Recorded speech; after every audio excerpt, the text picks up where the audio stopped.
This 911 Strong podcast is brought to you by our partners at the Police Credit Union of California. As a financial institution founded by law enforcement for law enforcement and their families over 65 years ago, they have the experience and understanding to help you with all your financial needs, including exclusive products designed specifically for law enforcement professionals. To become a member today, visit thepolicecu.org. That's the police, the letter C, and the letter U.org. Or call 800-222-1391 and tell them you heard about them from the 911 Strong podcast. Station to all units. Prepare to copy. You're listening to the 911 Strong podcast. Don't act like I never told you. With Aram and Kristen, bringing you stimulating discussion. No, I like the sound of that. An entertaining conversation. And now, here's Kristen and Aram. Hey friends, welcome back to the 911 Strong podcast. And by myself today, my awesome co-host dispatcher, Kristen, America's favorite dispatcher, is out today. But today I'm going to take advantage of some of the messages that I get asking for advice in my DMs, my direct messages. And I thought I would answer the question to everyone here in a blanket way, because it may apply to you. This one's kind of unique because and I don't know if it's because it was a rough week for me. It was one of those weeks, man. My wife and my two girls flew over to North Carolina last week to visit my girls' great grandmother, my wife's grandmother.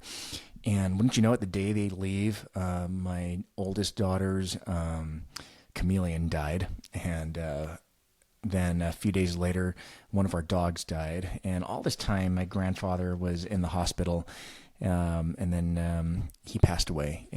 So it was just a really, really rough week. So I don't know.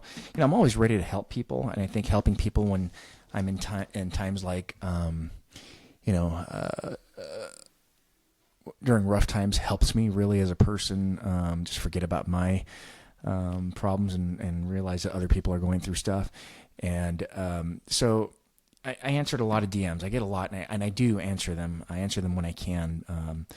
So this one really struck me because I received a message from this woman who was a follower of mine when she messaged me, said she was a longtime follower, and ended up not following me after maybe I gave her husband the answer he didn't want to hear.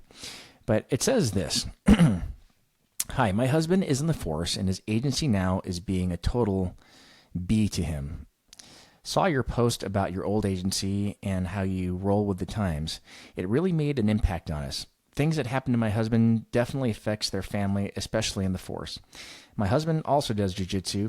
There is some similarities that I can see you and him have. I can't wait till he gets through this hurdle and become a successful police officer for us minorities in an overly populated white community. Well, that kind of turned me off immediately when I got the message. I'm not going to lie. When I got the message, I had seen it and I ignored it because I felt like this woman was coming from a skewed, maybe a jaded background, especially when it ended with,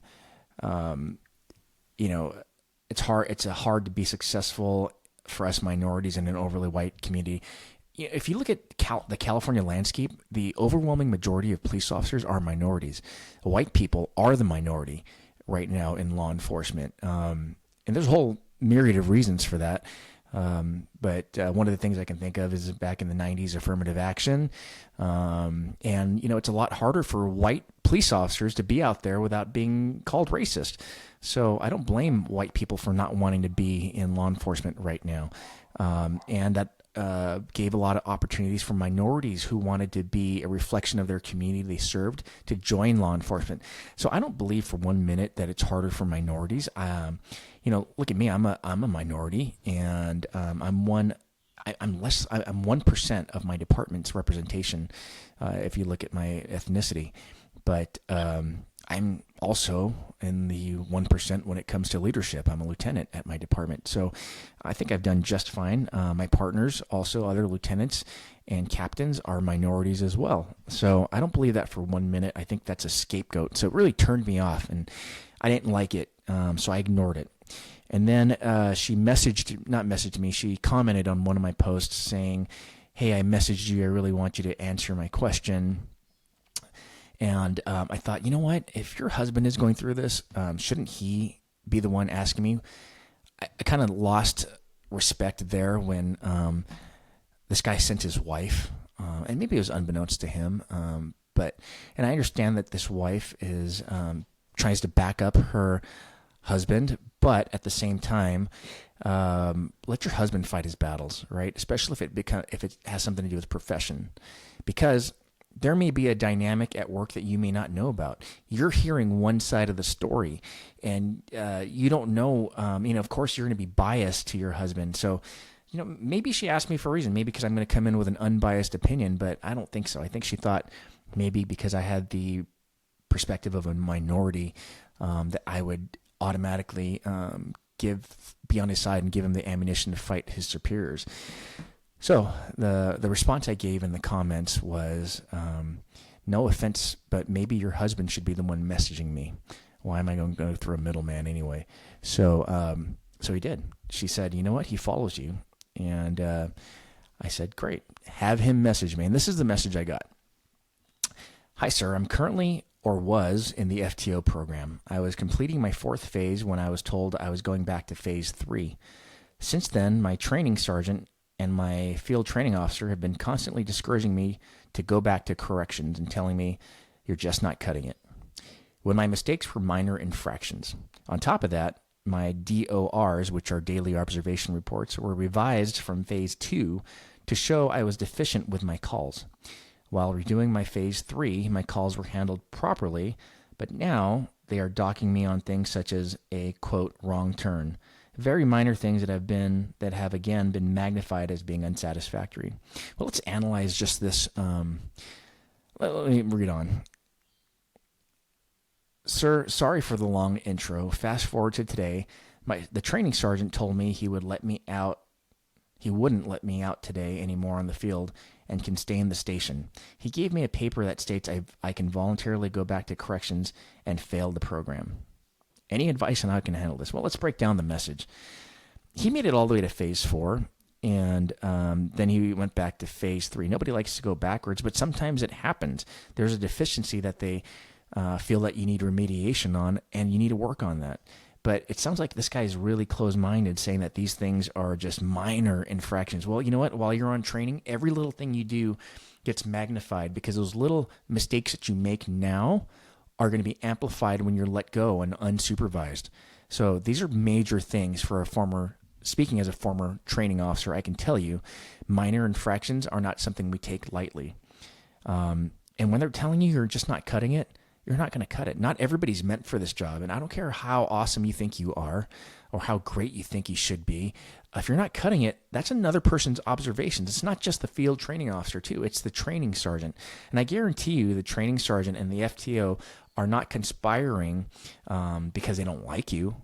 No one's going to risk their job in 2023 by falsifying observations, because they answer to other people too. And what typically happens at most agencies is they send you to another FTO to get a final observation, a final perspective, second opinion, if you will. And that happened to me. I had a trainee that was sent to me. I was a corporal at the time. A corporal FTO, was an experienced field training officer at the time. And we had a trainee that went back to phase 3 and just was not going to make it according to these 2 FTOs. He had 2 FTOs. So the training sergeant and the training lieutenant called me in and said, hey, we're going to give you this officer. He's not going to make it, but we need a corporal, someone experienced, to do the final second opinion observation to write up the final draft that's going to say he's not going to make it. I had this guy, and he was a nervous wreck. I had him for day 1. He was a nervous wreck. And I said, hey, you need to relax. I'm not the hatchet man. I'm here to give you a fair assessment and a second opinion.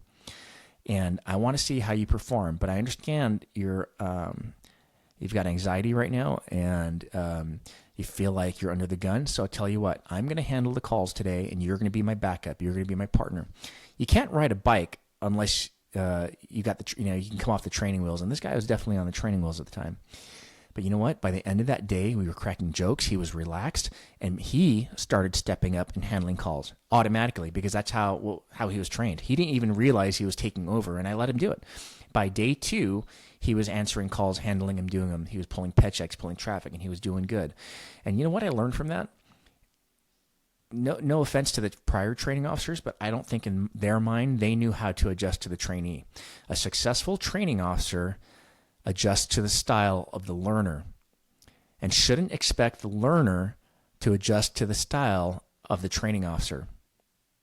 Okay, let me say that again. A successful educator, trainer, instructor adjusts to the style of the learner. In this case, a good FTO will adjust to the style of the trainee, and not the other way around. A good trainee does not adjust to the style of the FTO. It's much harder. They're under the microscope. They're under a lot more pressure than the FTO. Okay? So if you're an FTO out there, take heed to what I'm saying. Because for those of you that aspire to be sergeants, the sergeant isn't the best DUI guy, the best traffic guy, the best narco guy, the best gang guy. No. A good sergeant, a good supervisor, is the one who knows how to handle a myriad, an array of personnel. Imagine your team. My teams have 7, 8 people. When I was a sergeant, I had 7 or 8 people on a team. And even more so when I was a detective sergeant, I had 16 detectives. I have to be able to be an effective leader and make everybody on my team feel comfortable with me, right?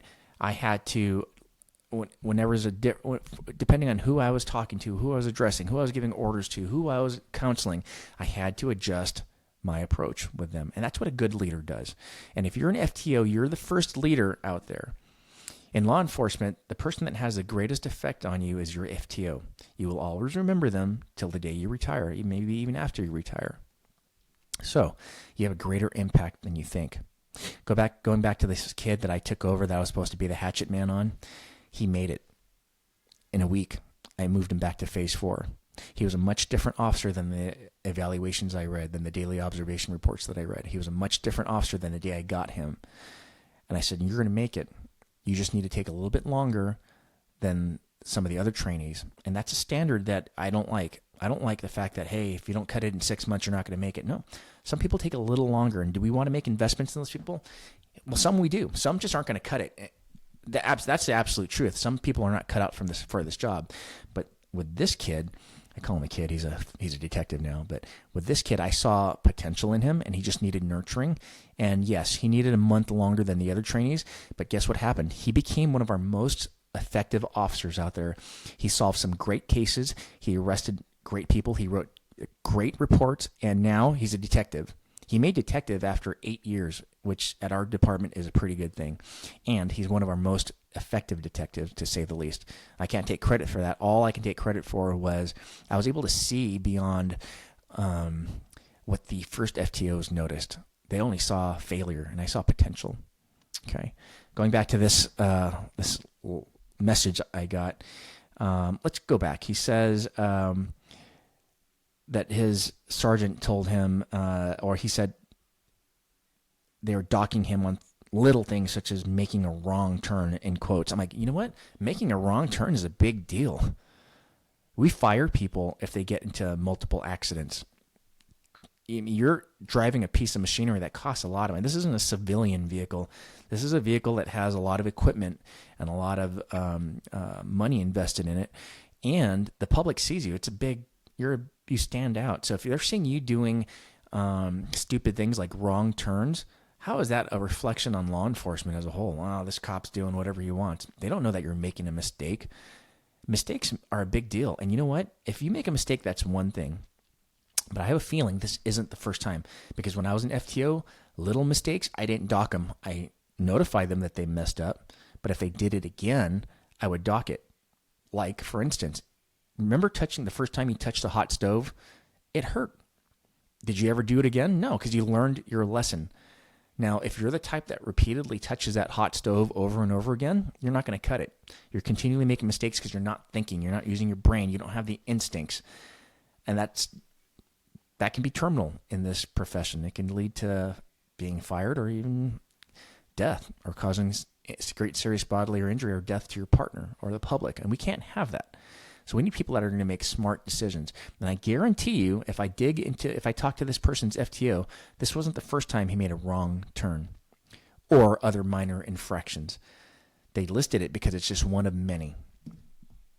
He didn't like it when I told him that, thank you for your input, but in order for me to offer advice, I need to hear what the other people have to say. And what he proceeded to say was, they're going to tell you what I just told you. I said, I don't think so. They're going to give me another picture that might put a different impression of me on him. The thing is, a lot of people who are in his position want to do well. A lot of people are humble enough to know that they're deficient in certain areas, and they would tell their FTOs, ask their FTOs, how can I improve? It sounds like to me this guy is making excuses to me on a DM, and if he's making excuses to me on a DM, he sure as heck is making excuses to his FTO and to his sergeant.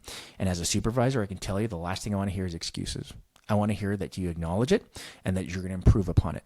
And I guarantee you, when this guy was approached for making a wrong turn, he probably said something like, I don't know, are you sure? Or, that sign was covered by a tree or something, or maybe, there's more than one way to skin a cat. That would piss me off, because I would say, hey, acknowledge your mistakes and tell them you're going to learn from it, because in this profession, you're going to make a ton of mistakes. It's not so much telling me that this guy is not making it on training because he's making mistakes, because I'm a lieutenant. I still make mistakes today, but I learn from them. So what this message is telling me from this guy is that he's not learning from his mistakes. And that's telling, because if you can't be successful in this career, you're going to be a liability in this career when you can't learn from from your mistakes. Don't let anybody tell you that at some point in your career, I don't care after how many years, you're going to be a pro, you're not going to make mistakes anymore. You're going to continue to make mistakes. So without knowing this person's field training officers, I bet you the first thing he's going to tell me is he doesn't learn. He's not learning. He's not picking it up. He's not learning from his mistakes. Thus, why they said he's not cutting it. He's just not cutting it. And you know what? I would be thankful if I was in his shoes, saying, you know what? Thank you for the opportunity. I'm going to go back to custody where I still have a job. I'm still making the same pay. Yes, I'm going to get ridiculed by my coworkers a little bit, but they know how extremely difficult it is, and I'm going to prove it to them when I go back for my second time to make it on patrol. Take advantage. I think back at the first time I was trying to be a sergeant. I failed that written exam. I thought I can rest on my laurels and my experience because I'd been a cop for about 10 years, that I could pass that sergeant's exam. I'd been a detective, but I missed it. I missed it by a few points. And you know what? That was a humbling moment. Do you think when that second opportunity came to make sergeant that I squandered that opportunity? No, I studied my ass off. I didn't make the same mistake I did by taking advantage of or pretending to rest on my laurels and my knowledge and my experience. That's not what humble people do. Humble people recognize that they're deficient in an area. It was pointed out, thankfully, and that they need to work on it. Another thing I would have done, and if I was him on his shoes, when the first time I was told I made a mistake, I would say, I apologize. It's not going to happen again. And then when I learned the third or fourth time I was making mistakes, I'm going to say, sir, I'm continually making mistakes. Can you tell me what I'm doing wrong? And they probably would have said, hey, you're rushing. You're not thinking 2 steps ahead.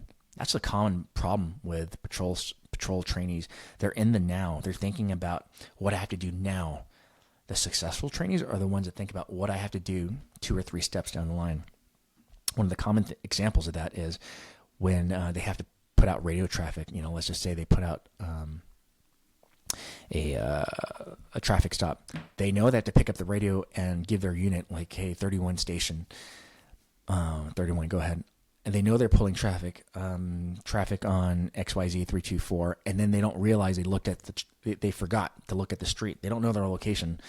So they'll say on the radio, stand by and I'll give you a location. Come on. If when you're an effective officer, you're going to know your location. You're going to know the description of the vehicle. You're going to know exactly where you are before you put that traffic out. These are all things that you should have 2 or 3 steps ahead. And that's a common problem with trainees. So if you're someone right now that's a trainee or a potential trainee, think about that. Just heighten your elevation a little bit. Instead of having that view from eye level off the ground, get that elevated view. Realize that there's a timeline beyond the right now. Okay, you're pulling traffic. The next thing you want to do is contact the occupants. So how many occupants are there? Maybe look in the vehicle. You know, do you want to do a driver's side approach? Do you want to do a passenger side approach? You know, do you want to have a flashlight in your off-gun hand? Are the windows tinted? Are you going to tell them, hey, roll the windows down so I can see the occupants in the back seat? These are all things you need to think about ahead of time. And I guarantee you that this officer that messaged me didn't. So it's not so much, in my opinion, that this officer was totally screwed up. He probably has a potential to be an officer. Just not right now, because he's limiting his potential by making excuses for his mistakes. Don't make excuses for your mistakes. Acknowledge them, fix them, and move on. All right? If you have any questions about something you're struggling with in law enforcement and you want someone that's not going to sugarcoat your answers, reach out to me, because I'm sure after this episode, this guy's going to unfollow me just like his wife did. But you know what? I'm sorry. In this profession, you got to be able to take it on the chin, especially if it's the truth. And sometimes the truth hurts. So it's nothing personal. I don't know this officer. I don't even know what agency he works for. But don't have your spouse or significant other fight your battles. Be a man if you are a man. Be a woman. Be a big girl if you're a woman. And handle these problems yourselves. This is your profession, not your spouse's. I had a young trainee. That wasn't mine, but I remember at my agency we had a young trainee that wasn't cutting it. He didn't cut it. And his dad worked at our agency. And his dad was inquiring a lot, but not in the constructive way. Like, hey, where can you improve? It was more like putting down the training officer, and really the reality is this agency wasn't for him. We were a little too high speed, low drag for him, and he made it somewhere else. He's at another agency now where he's just fine. And I'll tell you what. Looking back at my career, I was 22 years old when I started, and I started with the sheriff's department, and all sheriff's deputies started in custody.